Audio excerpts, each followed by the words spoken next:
하였더라. 아멘.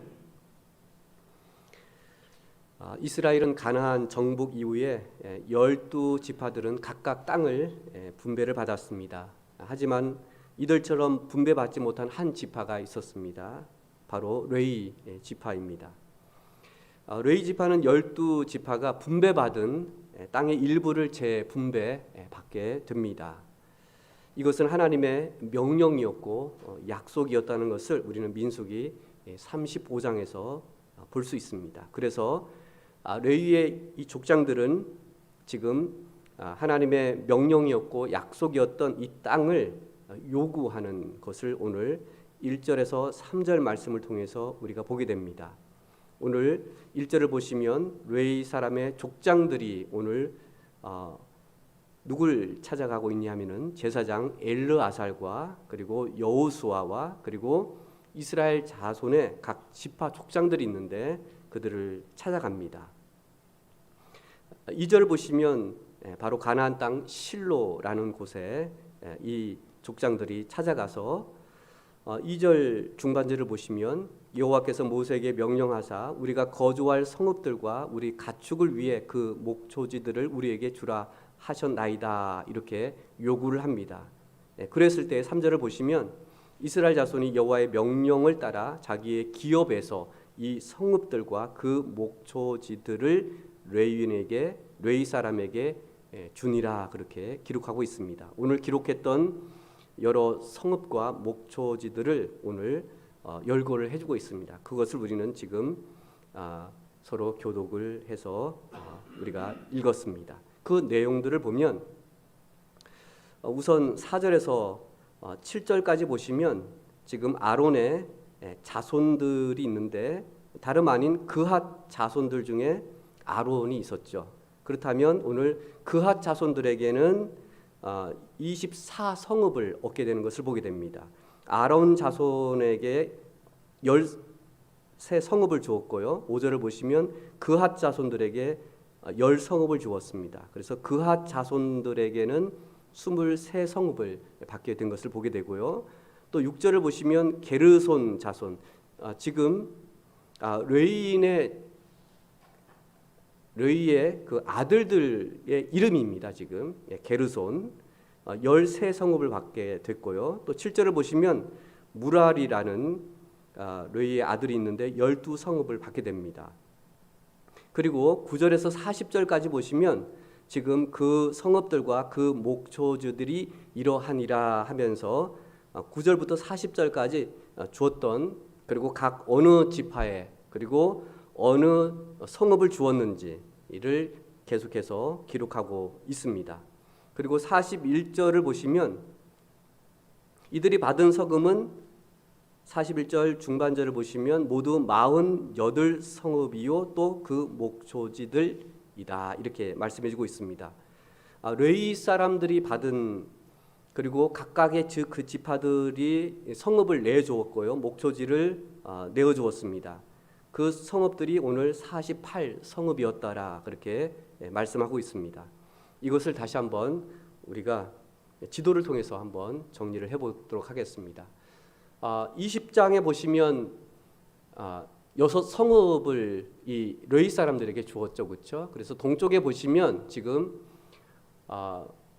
루벤 지파, 갓 지파, 그리고 므낫세 반 지파 각각의 그 성읍들을 줬고요.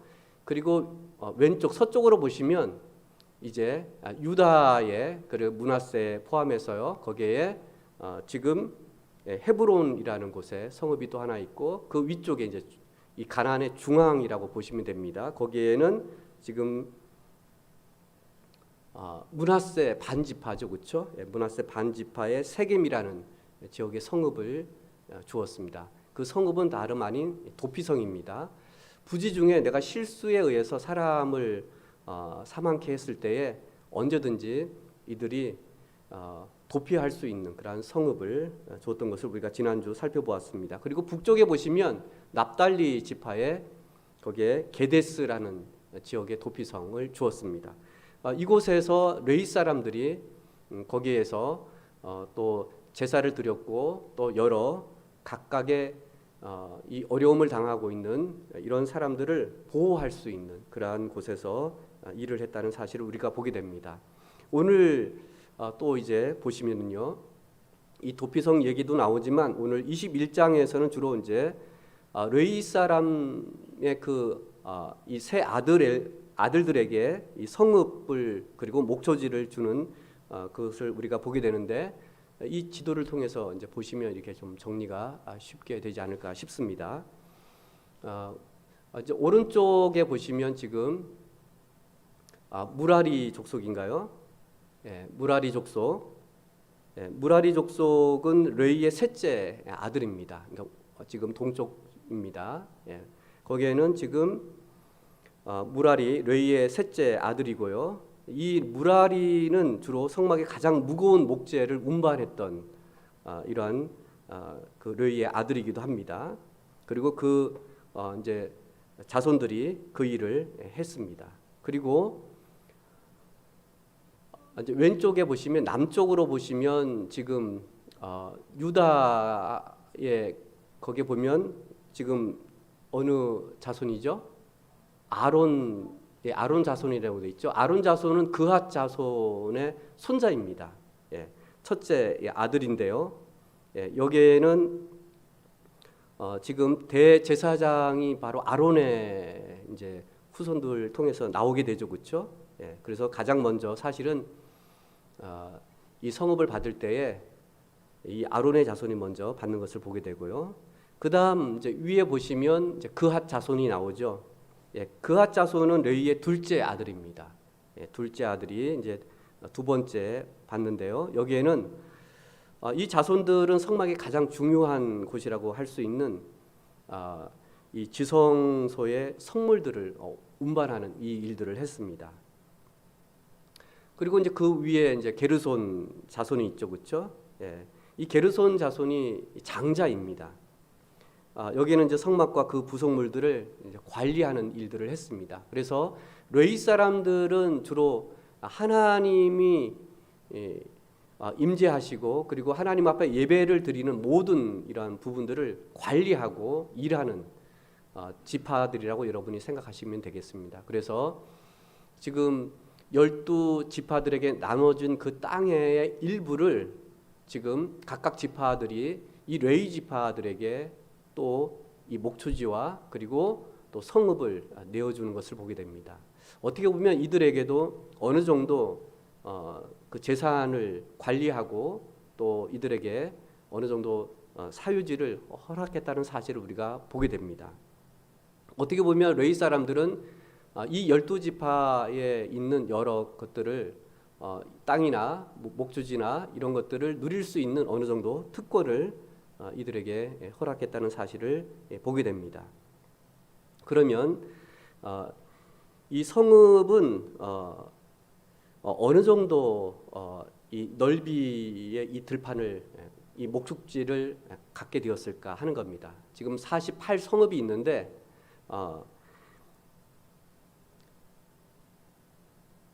민수기 35장에 보시면 성을 중심에 두고 성 밖 동쪽으로 2000규빗, 남쪽으로 2000규빗, 서쪽으로 2000규빗, 북쪽으로 2000규빗 측량할지니 이는 그들의 성읍에 들이된다, 이렇게 말씀을 해주고 있습니다. 그렇다면 이 한 규빗이 45.6cm입니다. 그러면 2000규빗이면 약 한 912m 정도가 돼요.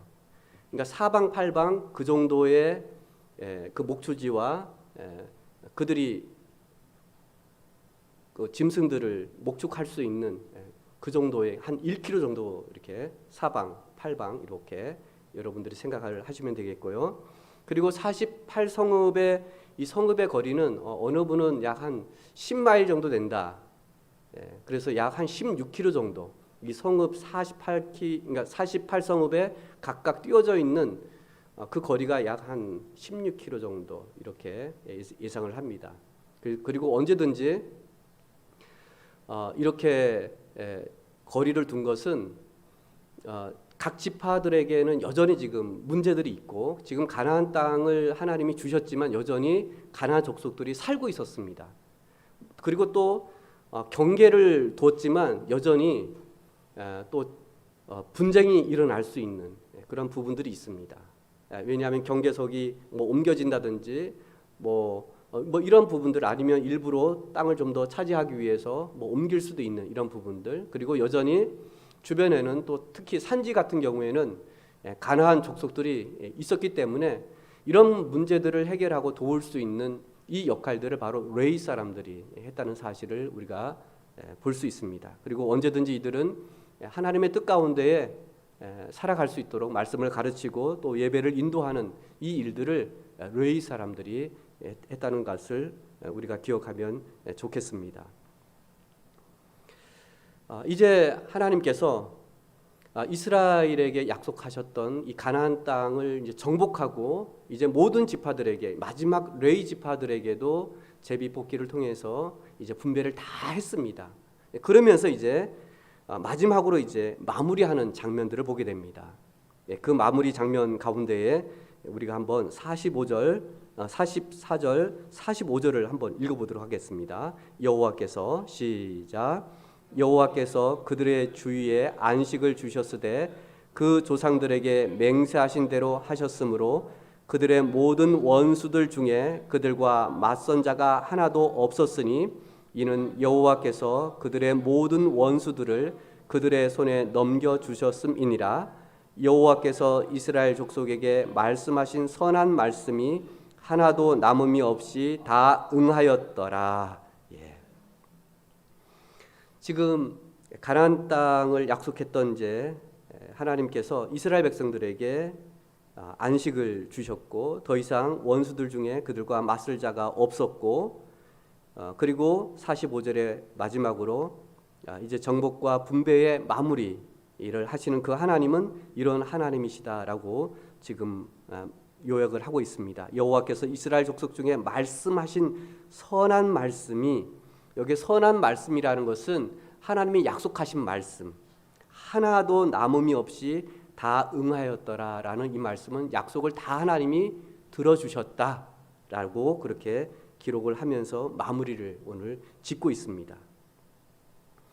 사실 이스라엘 백성들은요, 땅이 없었죠. 그런데 예굽의 한 부분의 이제 땅을 이제 얻게 되었고, 그렇지만 예굽에서는 이들이 노예로 살았던 것을 보게 됩니다. 그런데 하나님께서 노예의 삶으로부터 자유, 해방시켜 주셨습니다. 이것을 우리는 유월절의 이런 사건을 우리가 기억을 합니다. 그리고 광야 40년 만에 이제 젖과 꿀이 흐르는 땅인 이 가나안에 정착하게 되었습니다. 이들은 어떻게 보면 40년 만에 이제 나라를 갖게 되었다는 얘기입니다. 그리고 자신들의 이제 집과 그리고 이제 목축지와 그리고 농사를 지을 수 있는 땅을 40년 만에 얻게 되었다는 얘기입니다. 아마 오늘날도 정말 이 집을 구입한다는 것이 사실 어려운 것 같아요. 점점 힘들어지는 것 같아요. 그래서 우선 결혼하면, 아니면 결혼하기 전에 집을 마련해야 된다는 그러한 생각을 많이 갖고 있습니다. 어떻게 보면 정말 집을 마련하기 위해서 직장 생활을 또 한평생 그렇게 또 살아가고 있지 않는가. 집은 아주 중요합니다. 우리의 안식처가 되고 우리가 가장 편히 쉴 수 있는 그 공간이 없으면 또 이사를 언제 가야 되나, 또 세를 언제 내야 되나, 이런 걱정들 속에 우리가 살아갈 수 있기 때문에, 그래도 나에게 집이 하나가 있다면 그거보다도 더 큰 아마 행복은 없을 겁니다. 그런데 오늘 이스라엘 백성들은 종살이에서, 그들은 종으로서 살았습니다. 인간적인 대우를 받지 못했던 이들이 이제 하나님께서 약속하셨던 그 땅을 가기 위해서 무려 40년 동안 이 광야에서 생활을 하다가 이제 정착해서 이들에게 이제 나라라는 이 땅을 갖게 됐으니 얼마나 좋았겠어요. 얼마나 기뻤겠습니까? 야, 이제는 우리가 이것만 있어도 이제는 뭐 배부르다고 아마 그들은 그렇게 생각하지 않았을까 생각을 해봅니다. 오늘날 하나님은 우리 믿는 우리에게도 약속을 하고 계십니다. 어떻게 보면 이 광야는 이 세상이라고도 볼 수 있습니다. 광야 같은 이곳에서 우리는 어떻게 보면 집을 가졌다고 해서 우리가 영원히 이 땅에서 사는 것은 아닙니다. 하나님은 오늘 믿는 우리에게 분명히 이 땅을 우리에게도 약속해 주셨습니다. 나라와 그리고 우리가 거처할 수 있는 그 땅을 약속해 주셨는데 여러분 그곳이 어디일까요? 우리 요한복음 14장 1절에서 3절 말씀을 보시면요, 너희는 마음에 근심하지 말라. 하나님을 믿으니 또 나를 믿으라. 내 아버지 집에 거할 곳이 많도다. 그렇지 않으면 너희에게 일렀으리라. 내가 너희를 위하여 거처를 예비하러 가노니 가서 너희를 위하여 거처를 예비하면 내가 다시 와서 너희를 내게로 영접하여 나 있는 곳에 너희도 있게 하리라. 오늘 이 본문은요, 예수님께서 이제는 내가 이 세상을 떠날 것이다 라고 이렇게 얘기를 했을 때 제자들이 왜 떠나시냐고 그러면서 제자들이 궁금해하고 근심한 거예요. 가시면 안 되는데. 근데 오늘 근심하고 있는 제자들에게 나는 너희들이 거할 수 있는 그 초소를 내가 예비하러 간다. 내가 다시 올 것인데 그때 너희들 거처를 위해서 그리고 너희들을 내가 있는 그곳에 너희도 있게 하리라. 그렇게 우리에게 승천하시기 전에 그렇게 우리에게 약속해 주셨습니다. 그렇다면 우리가 거할 초소는 어디인가 하는 겁니다. 우리가 거할 초소는 요한계시록 20장 말씀을 한번 보실까요? 우리 한번 읽어볼까요? 시작. 이 첫째 부활에 참여하는 자들은 복이 있고 거룩하도다. 둘째 사망이 그들을 다스리는 권세가 없고 도리어 그들이 하나님과 그리스도의 제사장이 되어 1000년 동안 그리스도와 더불어 왕노릇하리라. 이 말씀은요, 이 땅에서 1000년 왕국이 있을 것이라고, 1000년 동안 하나님 나라가 이 땅에 있을 것이라고 우리에게 말씀해 주고 있어요. 그때에는 오늘 첫째 부활에 참여하는 자, 그 사람은 복이 있고 거룩하다고 말씀해 주고 있습니다. 우리는 둘째 사망인 지옥에 가지 않습니다. 그렇기 때문에 이 땅에서 하나님이 우리에게 1000년 동안 거할 수 있는 그 왕국을, 그 땅을 우리에게 허락해 주시는데 그곳에서 우리는 1000년 동안 예수님과 더불어 왕노릇하게 될 것이라고 이렇게 우리에게 약속해 주고 있습니다. 이 땅에서 1000년 동안 우리가 누릴 수 있는 그런 나라, 거기서 우리가 이 세상에서 맛볼 수 없는 그 1000년의 이 땅이 우리에게 있음을 오늘 약속해 주고 있습니다. 이것은 1000년만 우리가 누릴 수 있는 거예요.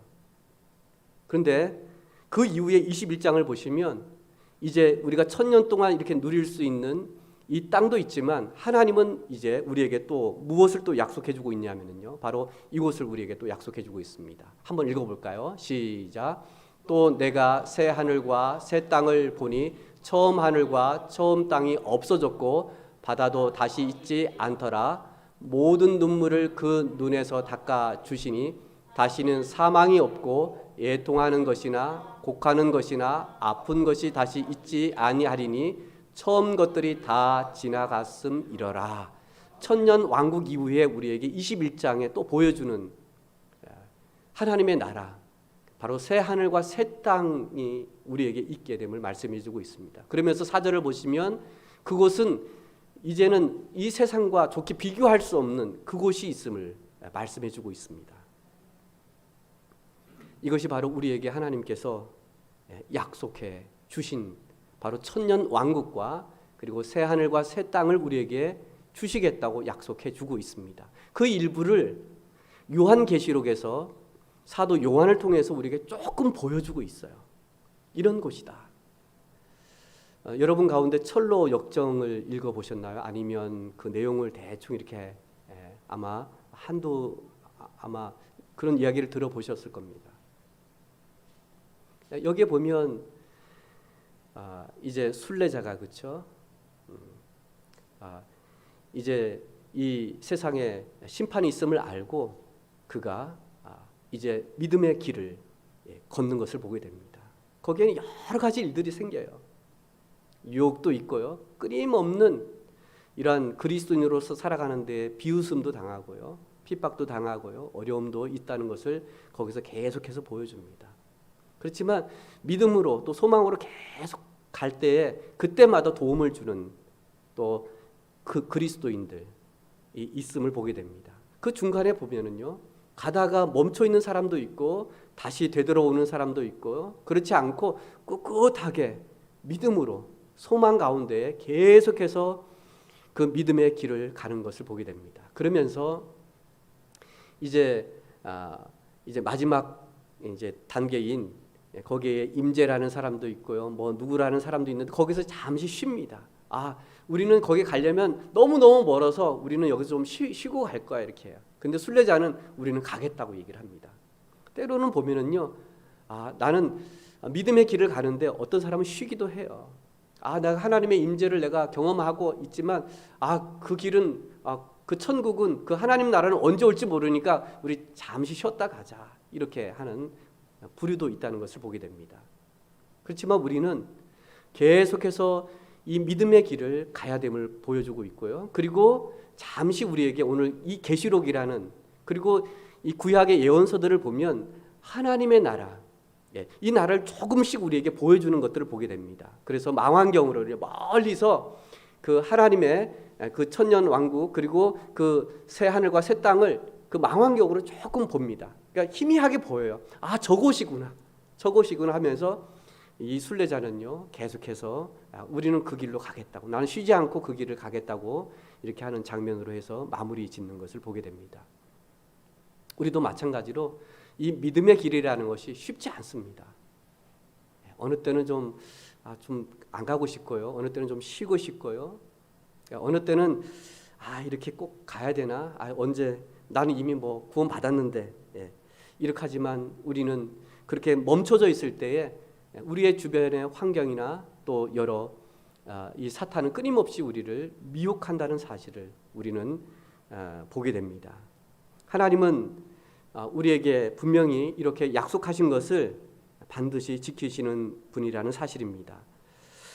비록 우리가 믿음이 적다 할지라도 우리가 진실하지 못하고 우리가 믿음에 있어서 신앙에 있어서 좀 하나님 앞에 우리가 믿을 수 없을지라도 하나님은 믿을 수 있다는 분이라는 사실을 우리는 기억해야 합니다. 그 말씀을 한번 우리가 보겠습니다. 우리 디모데후서 2장 13절 읽어보겠습니다. 시작.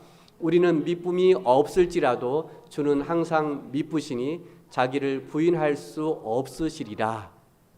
여기서 보시면 미쁨 그리고 미쁘시니라는 이 말씀을 요즘에는 잘 쓰지 않는 표현이죠. 이것은 미쁘다라는 이 말은요, 내가 믿을 수 있는, 신뢰할 수 있는. 그러니까 우리는 신뢰할 수 나는 믿을 수 없지라도 주는 항상 믿을 수 있는 분이시고 그분은 거짓이 없는, 부인할 수 없는 그 다른 번역에 이걸 제가 보니까 이게 이 번역이 훨씬 더 이게 여러분에게 좀 더 다가올 것 같아서 우리는 진실하지 못해도 그분은 언제나 진실하시니 약속을 어길 줄 모르시는 분이시다. 이것을 믿을 만한 말씀입니다. 이렇게 말씀해주고 있습니다. 하나님은 우리에게 약속하셨을 때 믿을 수 있는 하나님이시고요. 그리고 오늘 45절도 말씀 보시면 하나님은 하나도 없이 다 응하게 하셨다라는 말씀을 기억할 수 있길 바랍니다. 하나님은 우리에게 이 땅에서 하나님이 우리에게 누릴 수 있는 축복도 있지만 장차 우리가 누릴 수 있는, 우리가 갈 수 있는, 그리고 그 하나님이 계시는 그 나라, 이 천년 왕국과 그리고 새 하늘과 새 땅이 우리에게 반드시 우리에게 주어짐을 여러분 믿으시길 바랍니다. 그래서 우리는 하나님은 어떤 분이신가, 그 하나님을 다시 한번 우리가 보기를 원합니다. 가나안 정복과 분배에서 하나님은 어떤 분이신가, 우리 함께 읽어볼까요? 시작. 약속은 반드시 지키시는 신실하신 하나님이 되신다. 여러분 믿으시길 바랍니다.